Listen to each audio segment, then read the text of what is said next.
shiresociety.com.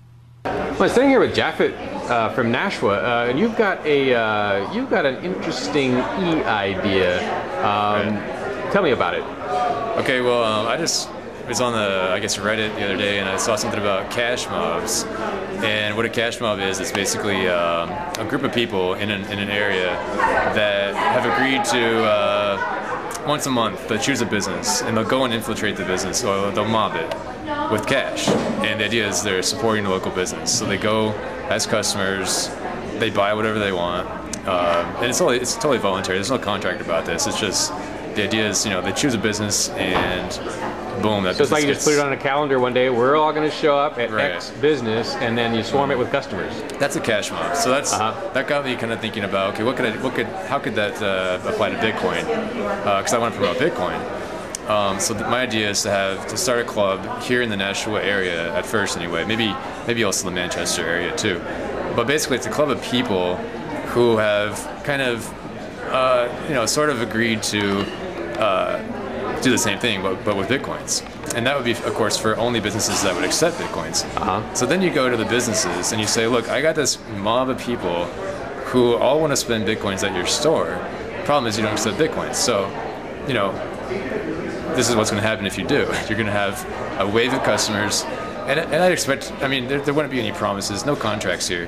But I'd expect to be able to convince somebody that they're going to have people coming from Manchester, from maybe even Keene, from the area, just to spend Bitcoins, just because the business in Nashua or in Manchester, whatever, accepted them. Yeah, I like it. More customers for them. Instead of scheduling a protest on the calendar, to annoy someone, you schedule something to help someone that's helping the community already. Sure. Yeah. That's nice. I can think of some places that deserve it. I can too. I'd love to be able to go to the local cafe, for instance, and just order a burger or whatever and pay Bitcoins. And that's also what got me started accepting Bitcoins. It got me started using them was when someone wanted to pay me in them. As soon as that happened, I wanted to do Bitcoins. Yeah. It opens up the idea. It opens up your kind of your perception of like what Bitcoin is. When you actually see somebody in your store who's saying, "Look, I got a whole crowd of people who are just waiting for you to accept Bitcoins." I think that kind of gives them like a local connection. To say it's not just an internet thing. It's right here. It's right here in Nashua. It's right here in Manchester or wherever. It's one of the better things. One of the things about Bitcoin though is it's almost better to be buying over the internet from a distance than it is to be right in front of someone in some ways. How do you plan on getting around that? This isn't really about buying Bitcoins itself. I just think there are people who had Bitcoins already who want to spend them. But it's hard to spend a Bitcoin. It's on your computer. How do you get it to their computer when you're standing in front of them as opposed to talking to them on the internet? It's kind of bulky and clunky still. Well, actually, there are. Right, that's part of the convincing part. Is you have to convince a business to have a point-of-sale system set up for Bitcoins. Oh yeah. And that could be as simple as they have a cell phone with their Q code on it, or maybe they have a Q code printed somewhere, and someone else, in order to spend Bitcoins, someone else has to scan that Q code, I don't know what it's called, the little black and white thingy, that square thing. Scan that at the store in order to spend the coins at the store. There are people who have already developed the system over down in Florida, especially. There's one, I think, in St. Louis that just opened up recently, that where they're accepting Bitcoins at the store.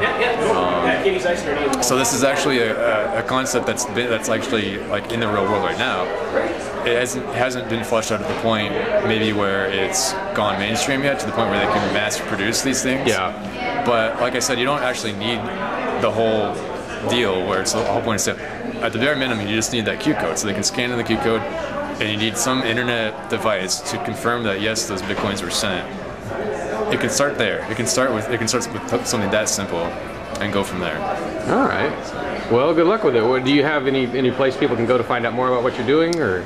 Not yet. Let's invent a place. Let's say I'm going to make a Facebook URL. For now, the best thing to do actually is to add me on Facebook. I'll show you my business card. Maybe you can zoom in on my name. All right. Or you can put my name in your comments section, perhaps. Yeah, all right. So, yeah, just add me on Facebook and let me know you're interested in joining that club, and we'll go from there. I don't have a name yet for it. So all right. That's well, you're also known as Jaffet, who does the game Mind Things. That's right. But yeah, I appreciate you expanding and trying to look for something new to move Liberty forward in New Hampshire. Yeah, I'm excited about it. Okay, we'll see you out there. All right. Thanks. The old world is collapsing, and it's going to take its slave driver governments with it. But what will rise up in their place? In New Hampshire, the Shire Society has a plan, a thriving web forum, and a history of action. It didn't take long to come up with a plan. You can sign up right now at shiresociety.com.